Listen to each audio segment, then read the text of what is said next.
This is Life Transformation Radio. Prepare to engage. Seatbelt activated. Download initiated. Your quantum journey of transformation begins in 3, 2, 1.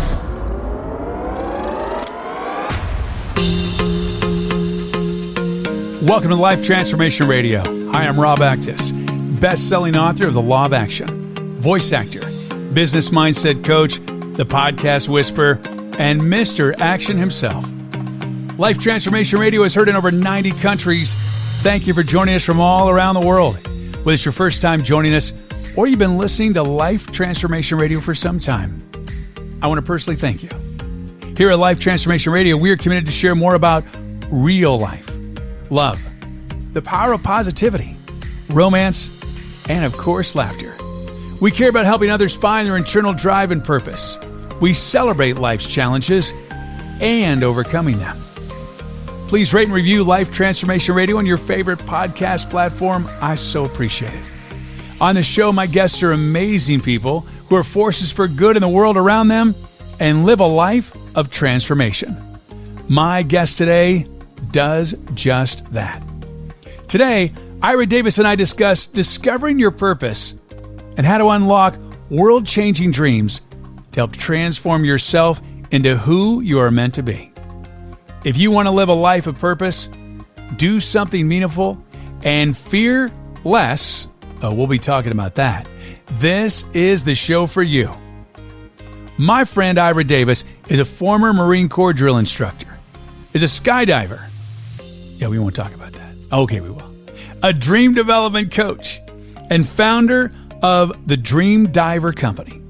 This transformational coaching company teaches world-class leaders who are searching for something greater how to discover their purpose, dive for their most audacious dreams, and how to destroy their biggest fears. Ira has worked with 6 to 8-figure entrepreneurs and executives, NFL Hall of Famers, Grammy Award-winning singers, Olympic athletes, pastors, churches, and colleges to help them discover their purpose and dive for their dreams to impact the world through his speaking, coaching, filmmaking, and you see what he did there? Skydiving. Ira, welcome to Life Transformation Radio. What's going on, Rob? How you doing, brother? I'm doing good. Glad to have you here. So I guess the theme would be dream diving, overcoming fear. Yeah, man. I love it. Well, so you've done a lot in a very short amount of time. And first of all, I'd just like to dive in. What was it like in the Marine Corps? Like so what got you to go into the Marine Corps, first of all? Yeah, man. Great question. First of all, man, thanks so much for having me here on your incredible show, man. I'm honored and I'm humbled to be here with you to serve you and your awesome audience. What got me to go to the Marine Corps? Well, it's simple, Rob. Growing up, really feeling purpose, lost, right? Like feeling like that God when he was handing out purpose and dreams, he skipped over me. And so I kind of grew up feeling that way. I was a middle child. Got separated from my birth mom at a very young age. She was, addicted to drugs, and my father got remarried to a woman who I call my mother today, who took us in and raised us. Middle child, my older brother was phenomenal, Rob, at everything he touched. A scholar. My younger sister was the princess, and there I was in the middle, lost in the sauce. Wow. For most of my life. And so was kind of just all over the place until I hit high school. Joined the Marine Corps ROTC, which gave me a lot of structure. And then, I started to see some glimpses of who I was created to be there, but I wasn't picking up on the clues yet. But I enjoyed the leadership. I enjoyed the inspiration. And I said, man, I don't want to go to college because I feel like I'll waste somebody's money, right? I'm not going to go there and do what college is for. Right. But I can see myself taking this from pretend Marine Corps in high school to real Marine Corps and being successful. And I watched this video of a drill instructor and recruit training and boot camp, and I was like, wow, that's what I want to do, right? I want to be a drill instructor. That's what I want to do. And so I ended up joining the Marine Corps at 17 years old. My father had to sign for me because I was too young to sign for myself. And that's how I ended up in the Corps, man. 17. Wow. Now, what's the average age when they go in? They're not really 17. There's not a lot of 17-year-olds. So what's the age? Are they all 18? Or are they like 17, 18, 21, 22? What's the age? Normally it's 18. So I signed at 17, but I didn't ship off until I was 18. Okay. So the average age is between 18 and I believe the cap is 27, 29. Wow. But normally you get between 18 and 22, 23. But you get that whole range. Typically in the summertime, you get the high school graduates. In the wintertime, you typically get the guys who are like, I'm mid-20s, late 20s. My life is going nowhere, and I got to make a move now. Yeah. Right? This is true. Absolutely. Absolutely. Yeah. I saw Stripes. Remember? You saw the movie Stripes, I'm sure. Yeah. So that was a big transformation in your life of joining the Marines. What was that like? I always see movies where they're going to boot camp. And what was that like when you stepped off the bus and you met your drill instructor? Yeah, it was the scariest, most terrifying, most exhilarating, most life-transforming thing that you could ever do in your life. That's for me being on the recruit side and for me being on the scary providing side. Right. It's something that will change you forever. There's nothing like the yellow footprints on this planet. It's like the closest thing to dying and meeting God on the other side is what I can equate it to. Wow. What was it? So what was it? What did you feel? What was it like to be in that moment of like, whoa? Because I've only seen movies, and I just, my experience is you get off that bus, maybe before you get off the bus. What was that like? So you're on the bus, yeah, man. And then what happens? When do they start letting you know that they own you? Like, when does that happen? Like, you're property of the United States government. Yeah, absolutely. When you drive through those gates at Parris Island, for me, I went to Parris Island, South Carolina. Okay. For recruit training. Showed up there in the middle of the night. Drill instructor got on the bus, and he laid down the law. Right. My name is drill instructor so and so. From this point forward, et cetera, et cetera. When I tell you to grab your stuff and get off my bus, ready, move. And from there, it's 100,000 miles per hour for the next 3 months, nonstop, no days off, no breaks. And you go from boy to man real quick. Wow. So what's going through your head when you're on that bus and that starts? Like, what were you thinking? You're like, what did I just do? Or I'm all in. What was that like? It was a little bit of both. What did I do? But I'm all in. There's no quit in me. Right. Being that I had been exposed to the Marine Corps via ROTC in high school for 4 years, that helps. I was pretty well versed in what to expect, other than what it feels like to be now in it, and not observing it. Right. And so it's different than watching the recruiting video. It's different than being around drill instructors in passing. It was, hey, this is where you live for the next 3 months. And so I was committed from the beginning. I knew that this was a part of my journey to becoming the drill instructor who was now controlling me. Right. And so I knew the way to get there was to go through this process. And so, I didn't have many skills or talents, but I knew that once I said I was going to do something, that's what I meant.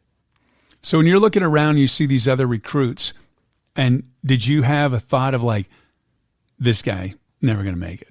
Did you see some amazing transformations, or was it pretty spot on the ones that you knew weren't going to make it? Or were there just some people that just like totally flipped the script and they were all in and they became boy to man? Well, Rob, I tried to stay in my own lane because it's hard enough being your own self. Yeah. In boot camp, it's hard enough being your own self. But the truth is most individuals are who they are all the way through, right? You see them rise to different levels, right, or fall to different levels. But most people will become more of what they are, or just a little bit better, or they will completely fall apart and crumble. So there's not a lot of surprises. You kind of within the first month you kind of see who is there, right? What they're there for, and if they are there for the right reasons, right? And the cream of the crop rises and everything else, sinks. And so it's evident. You know, so that's a pretty interesting question, though. Yeah, I find that fascinating. So I can just imagine the people that are smoke and mirrors that are coming in all cocky and all hard and stuff. And they're getting the reality of, like, you know, they may have had the golden spoon and they were good looking or really athletic or really healthy, and everybody just thought they were just, you know, the A team. And then all of a sudden they get the reality of that they're knocking you down a couple notches. And I would just think that would be really fascinating to watch, of the dynamics of how the cream is going to rise to the top, and then the smoke and mirrors guys or gals are just, you know, they've had everything handed to them, so they don't have that grit, that grind, and they don't have it inside them to pull it out. Yeah. Yeah, as a recruit, I wasn't really paying too much attention to that, but when I became the drill instructor, it was my job. It was my job to sift the wheat and the weeds, and it was my job to find the one who had the biggest, baddest, puffed up chest, and to destroy him, to bring him down to ground level so that he could be rebuilt the Marine Corps way. Right. And that was fun. That was a whole lot of fun to show him that I was the biggest, baddest in the room. I don't care where you come from or how big you are. You were the alpha dog, man. You were the alpha dog. Yeah. So that was pretty fun. But you know what was more fun is being able to strip young men of all of the junk that they came from and out of, and all of the things that was put in them, so that we can rebuild a foundation of core values, rebuild a foundation of correct character and attitude, and how they view people, the world, and discipline and self-control. That was the thing that was most valuable for me, is to be able to allow them to achieve the dream that they came to achieve, not to have to send them home as less than what they came here to accomplish. That was my goal. And so whether you came with a puffed up chest or you came super humble and timid, my goal was to graduate you as the few, the proud, the top 1% of all fighting forces in the world. Yeah. So that's what I took pride in, man. I love that. I would think that would be, man, just light you up to see who they have become. You be a catalyst for that, and that they never thought they could get through what they just got through. Yeah, that's true, man. You know, we do something called Family Day at the end of recruit training, right before graduation, where they officially become Marines after the crucible, where we, put them through some pain and wear and tear to test them. They become Marines to get their Eagle, Globe, and Anchor at a ceremony. And then that day or the next day, their family gets to come and see them for the first time the night before graduation. And, so many times, I got to shake the hands of mothers and fathers who couldn't even recognize their son. Yeah. Couldn't even recognize little Johnny or James or Bobby. Right. And that was one of the greatest feelings in the world, is to be able to hand a family back a man. Yeah. Who's ready to go out and be a productive member of society, and to do something that was bigger than themselves. Wow. That's amazing. So how long were you a drill instructor for? I was a drill instructor for about a year and a half before I got kicked off of that duty. Really? Yeah. Oh, I want to hear that story. That's a story of transformation. So what happened there?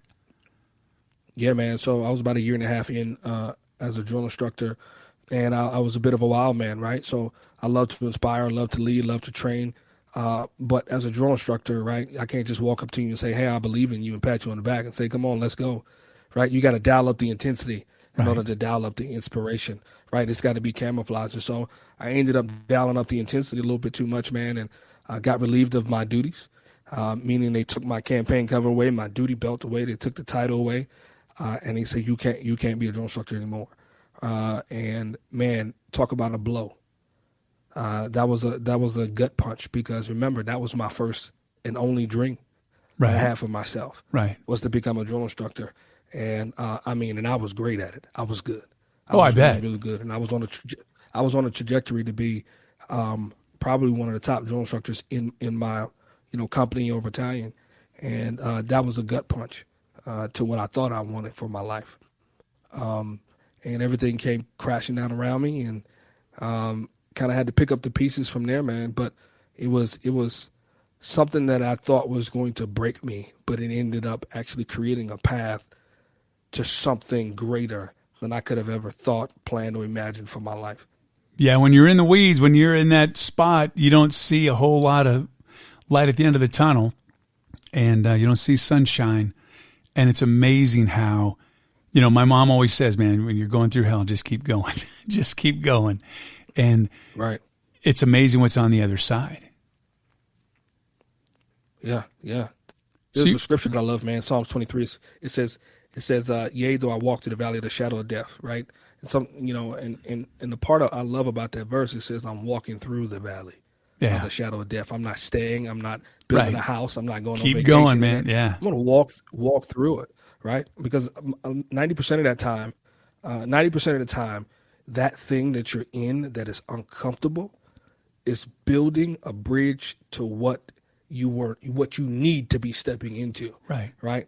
But if somebody had to tell you that was the path you had to travel, we would try to go around, Rob, or we would try to skip over it or jump over it. Right. But the way to what's next is through hell sometimes. Wow. Okay. So, were you still in the Marines, or they took away your drill instructor, or what happened from there? Yeah, they took away my drill instructor status. And at that point, I had 3 years left on my contract. Got it. To kind of rebound my career. Right. And, I knew from that point that it was going to take everything under the sun to rebound my career before it was time for me to get promoted. Right. In order for me to get promoted, because the Marine Corps was, they had been given a mandate by Congress to reduce the size of the force because the war was quote unquote over. And this was 2010, 11-ish is when I got relieved of my duties as a drill instructor. So I had 3 years from that point to kind of do all that I could do to prepare for promotion 3 years later. Wow. So that's kind of where I ended up at. And then did you get promoted, or do you promote out, or you were then out of the military? Yeah, man. So 2014 came. It was time for promotion. And I got a letter from headquarters Marine Corps, which, that's where they make all the decisions. Right. They sent me a letter and said, Sergeant Davis, you are no longer being retained. You didn't get selected for promotion, and you will not be allowed to extend to get another look at promotion. So, you will exit the Marine Corps on your at the end of your contract as per usual. Right. And so at that point, Rob, literally, I looked at the paperwork, I looked at the calendar and realized I had 3 months. Like literally, they had given me 3 months, 3 months to pack my bags and figure out what I would do next. That was a gut punch. That was a gut punch. That was it. Yeah, man. The tornado started right there. So what'd you do? Well, Rob, I'm a husband. I'm a father, and depression set in because at that point I didn't have anything to offer my family. I didn't have anything to offer my wife. Being a Marine was one of the highlights of my life. But the truth is I was only 20% fulfilled and 80% miserable. And here's why I say that. I love leadership and inspiration, but that's the hallmark of a Marine. It's not the job description of a Marine, right? And so I spent most of my career trying to find leadership positions that will allow me to be who I am. But that was never that's not an MOS. That's not a military occupation that you get paid to do. That's just what we do as Marines. And so, I spent 10 years in the Marine Corps hiding behind the mask of success, right? When I tell you I'm a Marine, when I tell you I was a drill instructor, right? You automatically, buck up because you see a certain level of prestige. But I was hiding behind that, knowing that even though I was good at it, I was great at it, it's prestigious, there was more in me. And so when I got forced out at my 10-year mark, I knew that God was pulling my camouflage, no pun intended. I couldn't hide behind the success of being a Marine in my career anymore. Wow. So I went to go see a therapist on base. And, number one, going to therapy as a Marine is unheard of. Number two, going to therapy as an African-American man is unheard of. But I didn't know where else to turn. And so at that point, Rob, I didn't know what personal development was, right? I didn't know what coaching was. And so my therapist was my first coach. And so I went into therapy, and I sat on that therapist's couch, just like I'm sitting across from you today, and I cried my eyes out. And I said, Doc, you got to help me. I'm a grown man with a wife and 2 kids. I don't know what I was born to do, but I know I can't leave the Marine Corps and just be another number in somebody else's organization. All of my life, I knew in my heart that I was born to do something great, but my life, when I look at it, is average. Can you help me? And we talked for about 4 or 5 days. And at the end of that 5th day, the therapist came back to me, Rob, and he said, listen, Ira, I've heard you talk over the last couple of days. And in my personal, professional opinion, I believe that you were put on this earth to inspire people down to their bones to go after their dreams. He's like, whatever that looks like to you, whether it's writing a book or speaking, I challenge you to go on the journey to figure that out. And man, I tell you, Rob, the epiphany light bulbs just start going off in my head for the first time. And I remember leaving therapy that day, going out to my car. It was a hot day. It had to have been July. And I remember sitting in my car crying and praying and saying, Lord, the epiphany light bulbs are going off all over the place about what I could be here to do. Can you help me? What is happening right now? And so I remember hearing it clear as day. I'm a man of faith. If you can't tell, I remember hearing it clear as day. And God was saying, bro, you've been looking for a tangible expression of your greatness your whole life, but it's the intangibles that I've always wanted to use. And now I'm ready to shift you and position you for purpose. So all that stuff you went through and all the things that you've been through, that was just me preparing you for the assignment that I'm about to shift you into. And so what you think you lost, you're not losing. I'm taking you to a new level. What feels like you're about to be broken to die, I'm just breaking you to rebuild you like Legos, right? Yeah. You want it to be put together like what's on the box, but I'm going to take the design away and rebuild it the way that I want to build it. And man, it was revolutionary for me. And that was the moment where he started to tell me exactly who I was and what I had in me, right? He was like, listen, you're a transformational leader.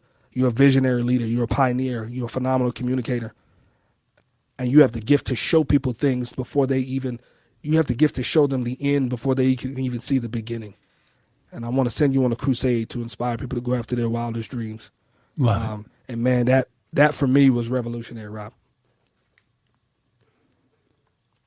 Yeah, I just want you to know that I'm so glad that you broke through your fear, and I love how that's one of your gifts of breaking through fear and got the therapy.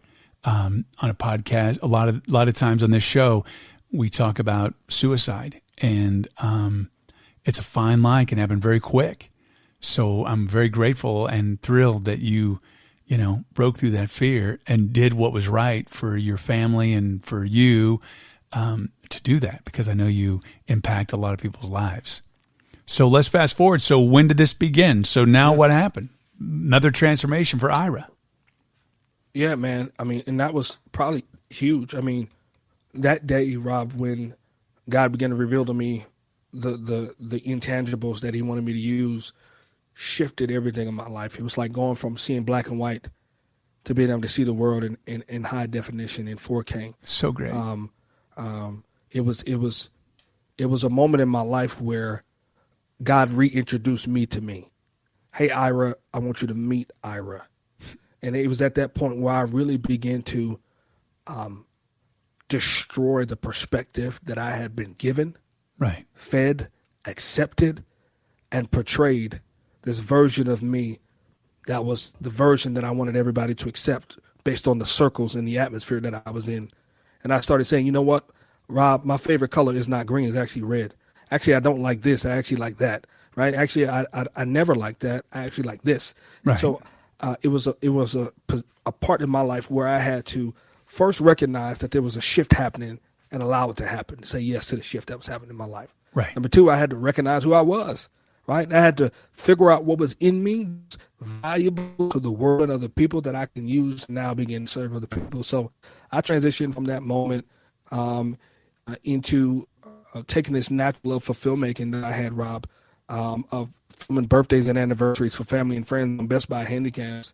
And I used that and I turned that into a production company called 412 Studios, where when I was going through this transition, I was looking for movies and content and things to inspire me as I was shifting and moving into this area of purpose, and I couldn't find the content out there, the movies, the films. And I remember God tapping me on my shoulder and say, "Tag, you're it. Go create it."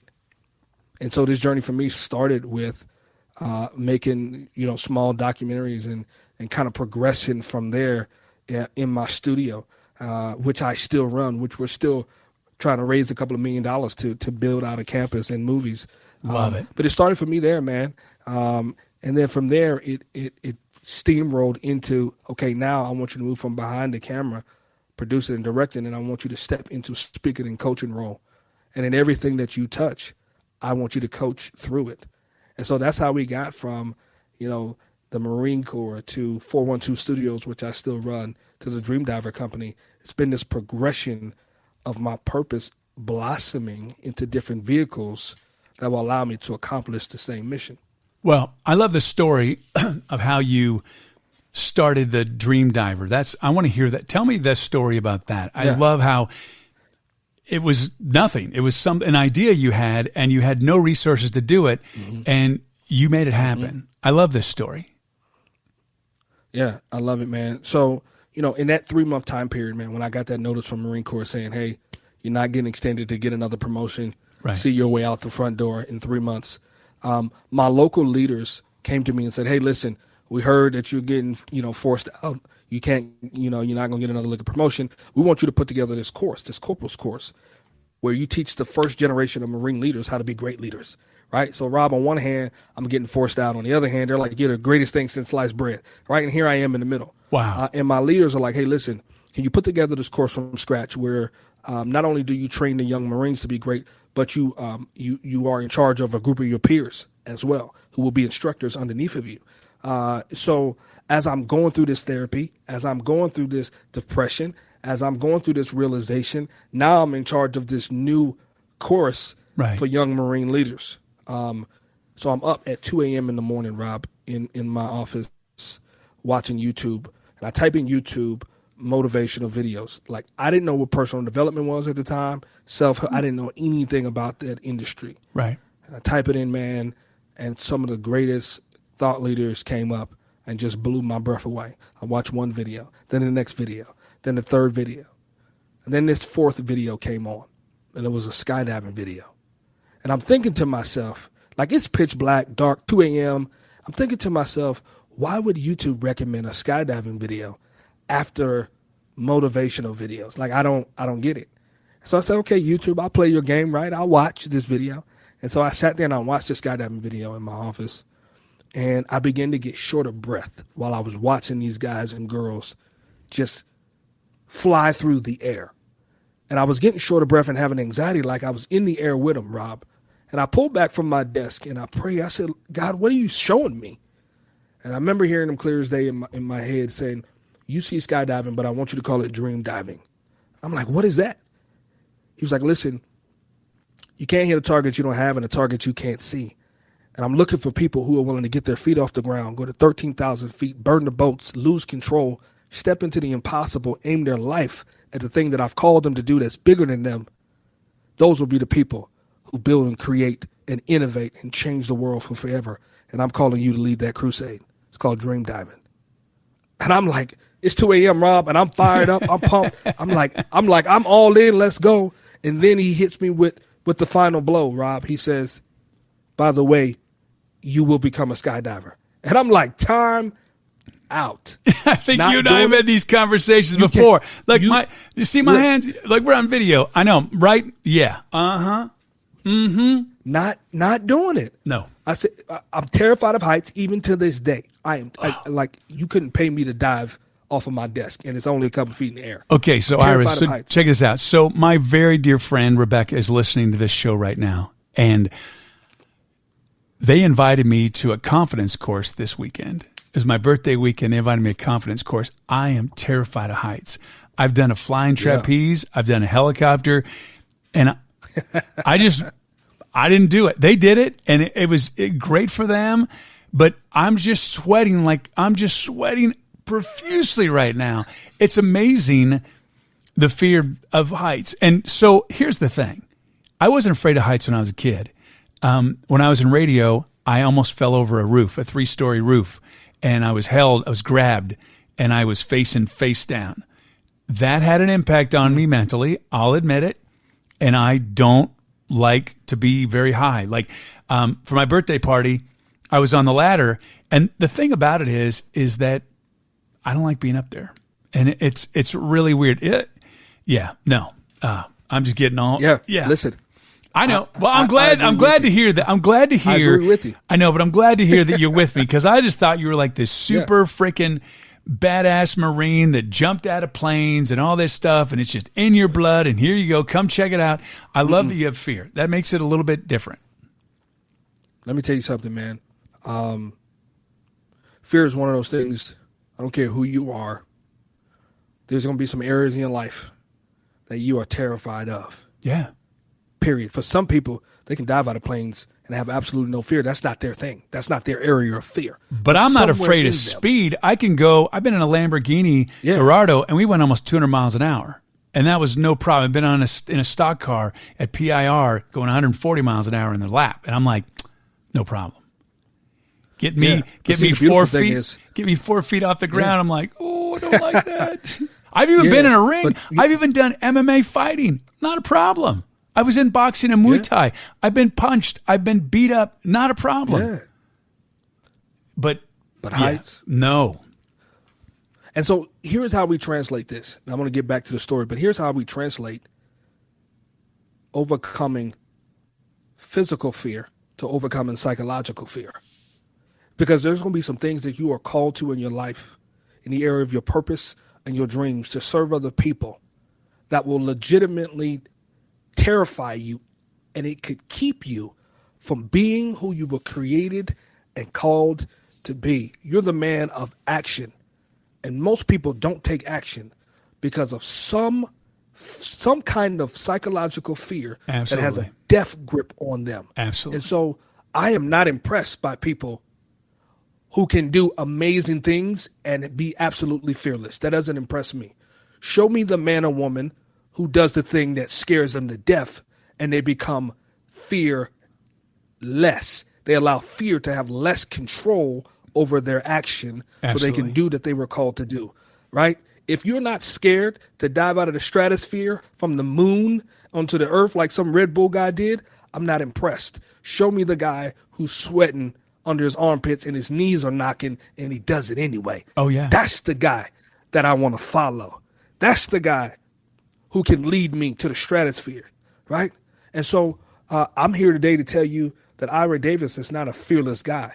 I just choose to fear less. I love that. I know that That's on great. the other side of what I've been called to do, there are some people who are counting on me. They are watching my example as a blueprint that will inform what they can or cannot do in the area of their assignment. And so, man, I was sitting there watching this film, and I told you, and God said, hey, you're going to have to become a skydiver. And I was like, time out.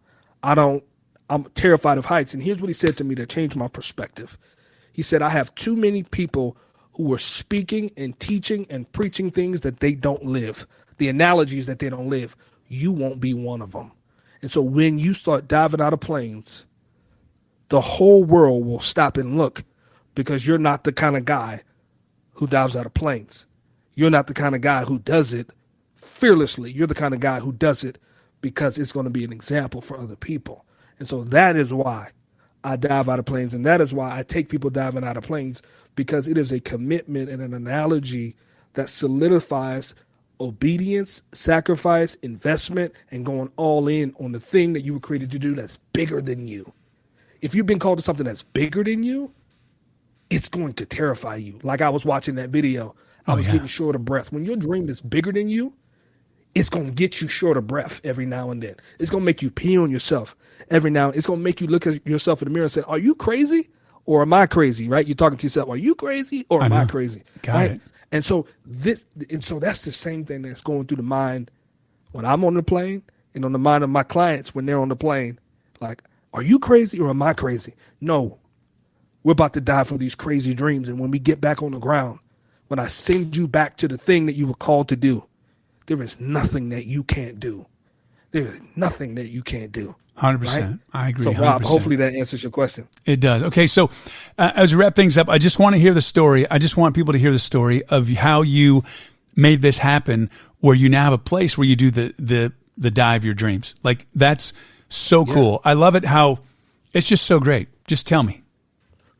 I love it, man. So it was about 2-3 years ago.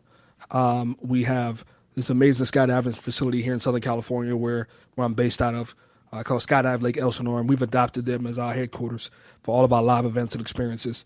And so I always knew in the back of my mind in 2014-15 when I started to get this idea and vision for the DreamDiver Company way before we had even created it, I knew eventually one day that I would take people skydiving with me to change their life as I poured into them and coached them. And so I brought on a COO a couple of years ago, and we started formulating this plan. And so I went to the owner of Skydive Elsinore, and I said, listen, this is who I am. My name is Ira Davis, the Chief Dream Diver.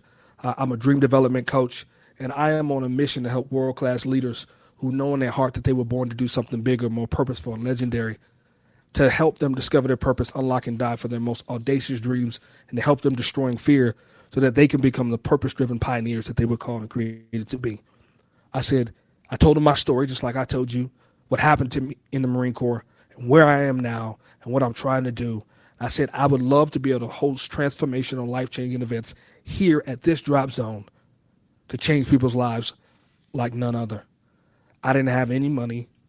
I didn't have a whole staff of people. I didn't have 19,000 million followers. I didn't have any of it, but I had a clear and compelling vision. I knew who I was and what I was called to do, right? And I went in there, my COO and I, it was the founder and the GM, and I laid out the vision for what we were trying to do. And by the time we got done with that meeting, he stood up, the owner stood up, I stood up, he's much older than I am. He stood up and he put his hand out and he said, young man, grab my hand. And I grabbed his hand. He said, look me in my eyes. I looked him in his eyes and he said, let's go give Tony Robbins a run for his money. That's what he said to me, eyeball to eyeball, 3 years ago. Fast forward to April 2021 of this year, at the tail end of what we are calling a pandemic, we launched and executed our first live event with only 30 days notice, preparation, practice, and launching. And 20 people from around the country flew in to Southern California to Skydive Elsinore, and they hosted us. We packed out a beautiful facility, had an amazing day of transformation where I got to pour in and coach these incredible purpose-driven pioneers in the area of their purpose and dreams. And then in the afternoon, we took them up to 13,000 feet, and we helped them destroy the biggest fears of their lives so that they can come down and destroy the biggest fears of their lives. And we sent them home. And man, some of these people cannot stop emailing us, stop DMing us, stop texting us about what that transformation has done for them in the area of their faith, their finances, their business, and everything beyond. We had people who showed up, they were afraid of their own shadow. By the time they left that event, they felt like they can walk up to the biggest person on the block and knock their head off, right? And I mean that metaphorically. That whatever was in their life that was holding them hostage, they knew that they could step up to that giant and chop the head off of it so that they can move forward in their purpose, man. And so, yeah, man, that's how we get here today. And now we're planning for our next live event series with the Drop Zone, right? And so I'm up there all the time talking to the owners and the founders. They're like, hey, whatever you need, we got you. You need private planes, you need instructors, whatever you need, we got you. So my message for anybody who's listening today is it doesn't matter where you are today, or what you've been through, or what has you stuck. When you have a dream that's bigger than you, when you have a purpose that's larger than life, when you are committed to what you've been called to do, and you say it and share it in such a way that is convicting and compelling to the people who hear you, who find you, who are in front of you, there is no door that could not and cannot and will not be open for you if people believe what's coming out of your mouth and you're a man or woman who backs up the transformational journey that you've lived with what you are trying to birth. So hopefully that answers your question, Rob. I love it. Ira, you are fearless. Like what you did? Man, Yeah. if you want to reach Ira, check him out at dreamdiver.co. And he's an amazing guy. I really, him and I, man, instant friends. Just love this guy. Super cool. I'm all about fear and living a life of inspired action. And he has elevated it by jumping out of a plane at 13,000 feet. Ira, thank you so much for being here today. Rob, I can't wait to see you at 13,000 feet. Yep, and I said it in front of all of your fans and listeners, so I can't wait for the follow-on episode where Rob tells you all about the experience.